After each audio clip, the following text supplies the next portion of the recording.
Students, हम लोगों ने चैप्टर 5 को स्टार्ट कर रखा है। यानी जो चैप्टर 5 है उसका नेम क्या है? Fundamental unit of life.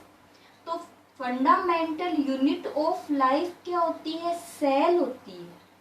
तो सेल को किसने डिस्कवर किया था? रॉबर्ट ब्राउन ने डिस्कवर किया था। वो सेल्स कौन सी थी? नॉन लिविंग सेल्स थी, यानी डेड सेल्स थी। लिविंग सेल्स को किसने डिस्कवर किया था? एंट वॉन लेवेनहॉक ने डिस्कवर किया था। फिर अपने बात देखी थी सेल थ्योरी से रिलेटेड पॉइंट्स किया था।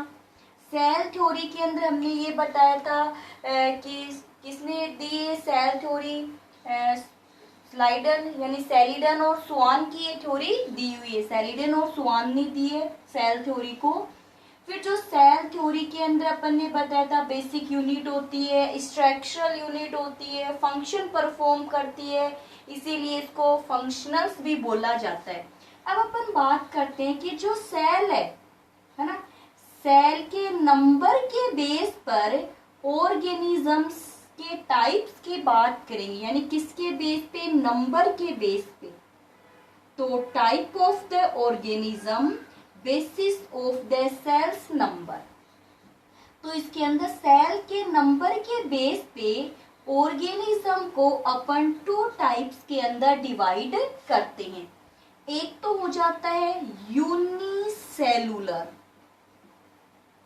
ऑर्गेनिज्म सेल के नंबर के बेस पे।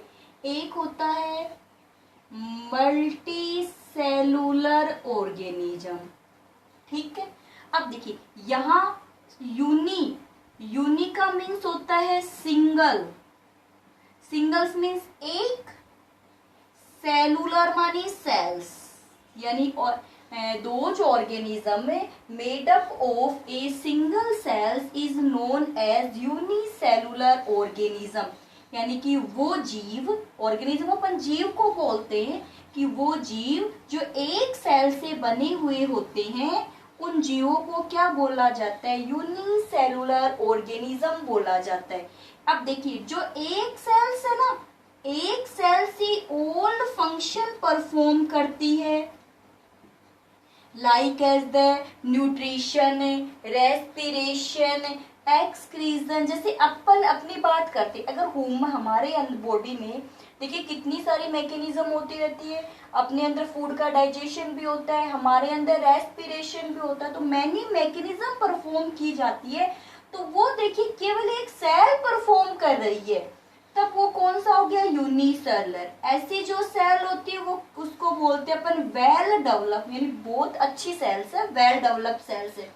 इसकी जब एग्जांपल अपन देखते हैं तो जैसे अमीबा, देखिए अमीबा की शेप ऐसी होती है ना, इरेगुलर। इसमें बीच में क्या पाया जाता है? न्यूक्लियस पाया जाता है, और यहाँ पे क्या होता है? साइटोप्लाज्म होता है, और मैनी वैक्यूल्स पाई जाती है इसके अंदर अमीबा में। तो जैसे अमीबा, फिर एक एग्जांपल अपन क्या देते? पैरामीशियम का देते। ये किसकी शेप होती है? पैरामीशियम की शेप होती है ऐसे। तो एक सिंगल सेल्स है, वो ऑल फंक्शन परफॉर्म कर रही है, तो वो कौन से ऑर्गेनिज्म हो जाते हैं? यूनिसेलुलर ऑर्गेनिज्म हो जाते हैं। फिर वर्ड देखिए मल्टी। मल्टी का क्या मीन्स हो गया? मैनी, है ना, और सेलुलर मानी सेल्स। तो the organism made up of the many cells, यानी कि ऑर्गेनिज्म के जो बॉडी हो मैनी सेल्स से मिलकर बनी हुई होती है, तब उसको क्या बोला जाता है? Multi cellular organism. क्या हो गया? मल्टी सेलुलर ऑर्गेनिज्म हो गया टॉपिक अपना। चलिए, तो इसके अंदर एग्जाम्पल अपन खुद आ जाते हैं मल्टी सेलुलर ऑर्गेनिज्म के अंदर। किसी और का एग्जाम्पल तो अपन क्यों दे, अपन खुद ही क्या हो गए? मल्टी सेलुलर ऑर्गेनिज्म हो जाते। तो सेल के नंबर के बेस पे ऑर्गेनिज्म 2 टाइप्स के होते हैं, यूनिसेलुलर ऑर्गेनिज्म और मल्टी सेलुलर ऑर्गेनिज्म। फिर अपन ये तो हो गया नंबर के बेस पे। फिर अपन क्या देखते हैं कि सेल की साइज देखते हैं या शेप देखते हैं। यानी सेल की साइज तो माइन्यूट होती है ना, छोटी होती है ना, और फिर उसके बेस पर अपन देखते हैं। चलिए सेल ले रखी अपन ने, सेल की अपन साइज की बात करते हैं। तो स्मॉलेस्ट सेल सबसे छोटी सेल। तो स्मॉलेस्ट सेल्स होती है माइकोप्लाज्मा। ये सबसे छोटी सेल्स होती है माइकोप्लाज्मा। माइक्रो ऑर्गेनिज्म है ये एक टाइप से। इसको जोकर ऑफ प्लांट किंगडम बोलते हैं। जोकर ऑफ प्लांट किंगडम, यानी जिसमें प्लांट आते हैं ना जिस ग्रुप के अंदर, वहां का ये जोकर है, क्योंकि ये सबसे छोटी सेल्स होती है, अपने शेप को ये चेंज करती रहती है। तो सबसे स्मॉलेस्ट होगी माइकोप्लाज्मा। फिर लॉन्गेस्ट, सबसे लंबी होती है नर्व सेल। अपन आगे इसकी स्टडी करेंगे, जो हमारी बॉडी में इंफॉर्मेशन को ट्रांसमिट करती है। जैसे अपन को सर्दी लग रही है, गर्मी लग रही है, इन सब इंफॉर्मेशन को ये ब्रेन के पास लेके जाती है और ब्रेन से वापस हमारे ऑर्गन तक लेके आती है। जैसे देखिए ऐसे अपन जब डॉट है ऐसे डॉट लगा दे तो अपन को क्या फील हो रहा, पेन फील हो रहा है ना। ऐसे भी दबाएंगे, प्रेस करेंगे अपनी स्किन को, तब भी हमें क्या फील होता है, पेन फील होता है। तो ऐसी पेन वाली इंफॉर्मेशंस को लेके जाने का, यानी ब्रेन तक लेके जाने का काम किसका होता है, नर्व सेल्स का होता है। यही नर्व सेल्स होती है वो सबसे लॉन्गेस्ट सेल्स होती है। फिर उसके बाद में अपन बात करते हैं लार्जेस्ट सेल। क्या है, लार्जेस्ट सेल्स। तो लार्जेस्ट सेल्स क्या है, एग ऑफ ऑस्ट्रिच। ऑस्ट्रिच एक बर्ड्स होता है ना, एग ऑफ ऑस्ट्रिच, अपन इसको नेक डाई से देख सकते हैं, एग ऑफ ऑस्ट्रिच। तो सबसे लार्जेस्ट क्या है, एग ऑफ ऑस्ट्रिच। सबसे स्मॉलेस्ट क्या होती है, नर्व सेल्स होती है। और सॉरी, सबसे लॉन्गेस्ट कौन सी होती है, नर्व सेल्स होती है। और स्मॉलेस्ट कौन सी होती है, माइकोप्लाज्मा होती है। और वैसे सेल्स आपको पता ही, नेक डाई से देख ही नहीं सकते सेल को। फिर उसके बाद में हम बात करते हैं इसकी शेप की, कि सेल की शेप कैसी होती है। तो देखिए फंक्शन के बेस पर इसकी शेप डिफरेंट होती है। According to the function shape of the cells are the different. तो अलग अलग प्रकार, जैसा फंक्शन परफॉर्म करेगी सेल वैसे ही उसकी क्या हो जाती है, शेप हो जाती है। तो यहाँ अपन बात करते हैं कि देखिए अलग कुछ एग्जांपल्स लेके देखते हैं अपन। जैसे मैं ये ऐसी फॉर्म बना दूं, ये लीजिए, यानी इसके जो किनारे हैं ये तो टैपरिंग एंड न्यूक्लिये हैं, और बीच में से कैसी हो जाती है, थिक हो जाती है। तो किनारे नुकुले हो, बीच में से थिक हो, तो ऐसी फॉर्म को बोलते हैं स्पिंडल फॉर्म। न्याव जैसे होती है ना वैसी फॉर्म, स्पिंडल फॉर्म। तो ये हमारी मसल सेल्स है, और वो भी कौन सी मसल सेल्स होगी, जो हमारे इंटरनल ऑर्गन से रिलेटेड होती है, वो मसल सेल्स है। फिर जैसे देखिए एक अपन ऐसी शेप बना दे, ये शेप आपको दिखाई दे रही है जैसे मैं बना रही हूं, ठीक है। इसको मैं आगे अपन ऐसे डिवाइड कर देते हैं, ये ऐसी फॉर्म बना दी, यहाँ से और ब्रांचेस निकाल देते हैं। तो ये जो शेप होती है ये किसकी, ये नर्व सेल्स है। जो भी मैंने बताई थी ना, सबसे लॉन्गेस्ट होती है नर्व सेल्स, जो इंफॉर्मेशन को क्या करती है, पास करती है। तो ये किसकी स्ट्रक्चर होगी, नर्व सेल की स्ट्रक्चर होगी। नेक्स्ट चैप्टर में इसकी कंप्लीट स्टडी करेंगे अपन अच्छे से। लेकिन आपको तो बस ध्यान में रखना है कि ब्रांच्ड फॉर्म में, कौन सी फॉर्म बोलते हैं इसको, ब्रांच्ड फॉर्म में क्या होती है, नर्व सेल्स होती है। फिर देखिए ऐसे ओवेल शेप, ओवेल शेप किसकी शेप हो जाएगी, आरबीसी की, रेड ब्लड सेल्स है ना, जो रेड कलर प्रोवाइड करवाती है, जिसमें हीमोग्लोबिन पाया जाता है, जो ऑक्सीजन को कैरी करता है। देखिए स्पिंडल शेप अपन ने दे दी, मसल सेल्स को बता दिया। ब्रांच किसको दे दी, नर्व सेल्स को दे दी। ओवेल शेप किसको बता दिया, आरबीसी को क्या बता दिया, ओवेल शेप बता दिया। फिर ऐसे देखिए जैसे ये टेल बना दी ऐसे, ठीक है, ये यहाँ पर इसका क्या बना दिया, हेड बना दिया, और इसमें ये हो गया न्यूक्लियस। तो ऐसी जो शेप होती है वो होती है स्पर्म की, और जो स्पर्म होते हैं ना उनको बोलते हैं मेल गेमिट, जिनके अंदर मेल के कैरेक्टर्स पाए जाते हैं। तो ऐसी यानी टेल हेड वाली किसकी होगी, स्पर्म की शेप हो जाती है। ऐसे ही देखिए जैसे ऐसे ये स्फेरिकल फॉर्म हो गई ऐसे। ये जो शेप, ऐसी शेप किसकी हो जाती है? ओवा की। ओवा क्या हो जाता है? फीमेल गेमीट हो जाता है, जिसमें फीमेल के कैरेक्टर्स पाए जाते हो।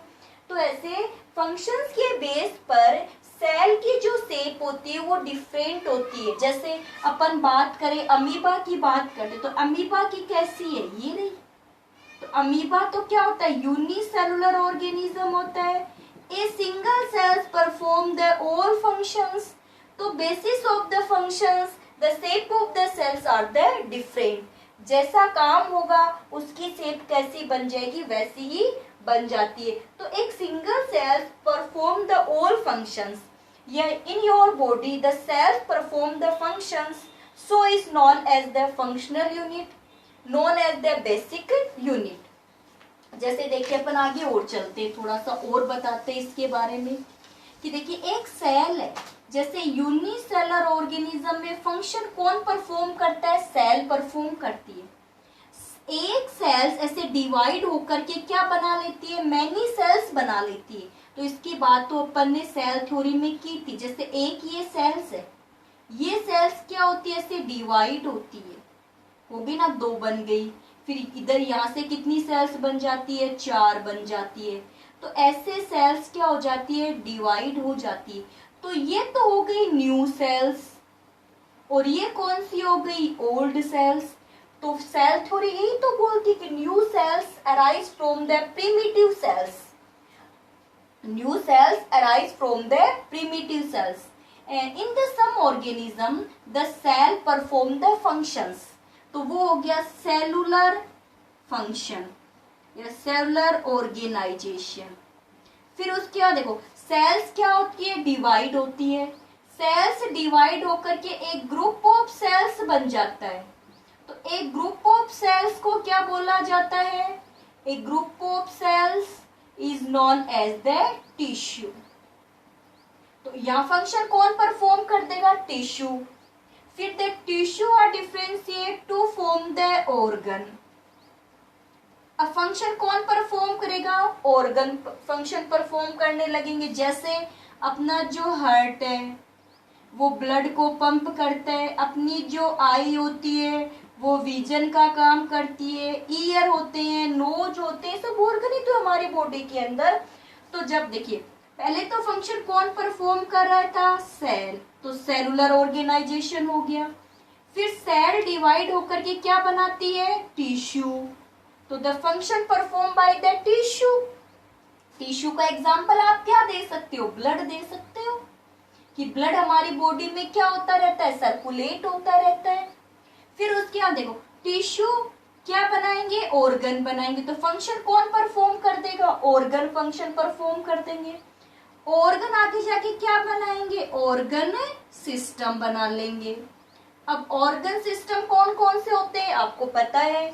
जैसे डाइजेस्टिव सिस्टम, ठीक है, respiratory system,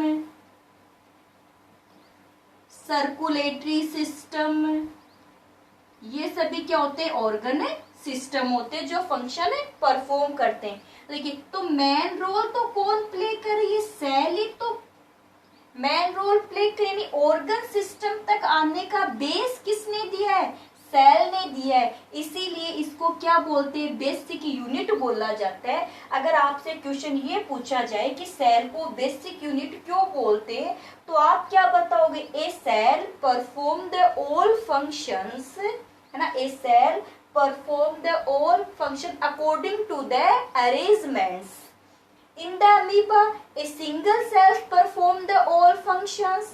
In the higher animals, the function performed by the tissue, function performed by the organ, and the function performed by the organ system. So a cell is known as the basic unit बोला जाता है. The shape of the cells according to the functions. जैसी shape function होगा उसकी shape क्या बन जाएगी? वैसी ही बन जाती है। किसकी शेप बन जाती है? एक सेल की शेप बन जाती है। फिर उसके बाद में देखिए अपन बात करते हैं कि जैसे अपन बनाते हैं, एक नॉर्मल सेल बना लेते हैं। तो देखिए जैसे मैंने एक यहाँ पर ऐसे कवरिंग बना दी, ठीक है, बीच में ये बना दिया ऐसे, बस नॉर्मली फॉर्म में बता रही हूँ, डिटेल बाद में पढ़ेंगे। ऐसी यहाँ मैंने कोई लिक्विड पार्ट कंटेन कर दिया, ठीक है। ये जो लिक्विड पार्ट होता है इसमें कुछ और स्ट्रक्चर बना दी अलग अलग टाइप की ऐसे, ठीक है। अलग अलग टाइप की इसके अंदर अपन क्या बना देते हैं, स्ट्रक्चर बना देते हैं ऐसे, इस फॉर्म में स्ट्रक्चर। देखिए ये एक सेल है, और वो भी कौन सी सेल्स है, ये एनिमल सेल्स है, प्लांट नहीं बनाई। एंड देखिए सबसे बाहर की तरफ जो थिन लेयर पाई जा रही है उसको बोलते हैं सेल मेम्ब्रेन।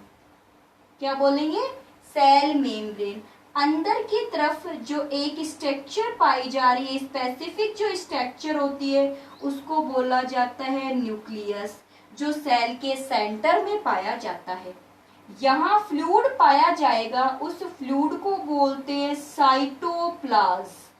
इस साइटोप्लाज्म में जो डिफरेंट स्ट्रक्चर पाई जा रही है, इन सभी स्ट्रक्चर्स को एक साथ बोलते हैं ऑर्गेनल्स। प्लांट सेल्स के अंदर सेल मेम्ब्रेन के बाहर एक और मेम्ब्रेन पाई जाती है जिसको बोला जाता है सेल वॉल बोला जाता है। ये प्लांट सेल्स में पाई जाती है, ना कि एनिमल सेल्स में पाई जाती है। अब यहाँ देखिए न्यूक्लियस, साइटोप्लाज्म, ऑर्गेनल्स, इन सबको एक साथ बोलते हैं प्रोटोप्लाज्म। क्या बोलेंगे, आप ध्यान में रखोगे वर्ड प्रोटोप्लाज्म। या प्रोटोप्लाज्म किसको बोल सकते हो, विदाउट सेल वॉल सेल, यानी ये सेल वॉल हटा दी जाए तो सेल मेम्ब्रेन बची, न्यूक्लियस बचा, साइटोप्लाज्म बचा, तब इसको क्या बोल देते हैं, प्रोटोप्लाज्म। और कई जगह ऐसा भी लिखा हुआ आता है कि साइटोप्लाज्म प्लस न्यूक्लियस, इसको क्या बोलते हैं, प्रोटोप्लाज्म बोला जाता है। तो प्रोटोप्लाज्म जो वर्ड है वो पुरकिंजे का दिया हुआ है। ये छोटा क्वेश्चन बनता है, किसका दिया हुआ है, पुरकिंजे का दिया हुआ है। आप यानी कि मैंने बहुत ही नॉर्मल बातें बताई, आपको टफ बिल्कुल भी नहीं दिया है मैंने पॉइंट्स। इसका मेन पॉइंट तो अपन का यही था कि यूनिसेलुलर ऑर्गेनिज्म क्या होते हैं और मल्टी सेलुलर ऑर्गेनिज्म क्या होते हैं। जो सिंगल सेल से बने हुए वो यूनिसेलुलर ऑर्गेनिज्म है, और जो मैनी सेल से बने हुए वो मल्टी सेलुलर ऑर्गेनिज्म होते हैं। तो आप इस टॉपिक को वीडियो के थ्रू अच्छे से समझेंगे, और जो स्टूडेंट्स वीडियो को देख ले उसके बाद में लाइक कर दीजिए, ताकि मुझे पता चल जाए कि मेरे स्टूडेंट्स ने वीडियो को देख लिया है, और आप अपनी स्टडी को रेगुलर स्टार्ट रखें।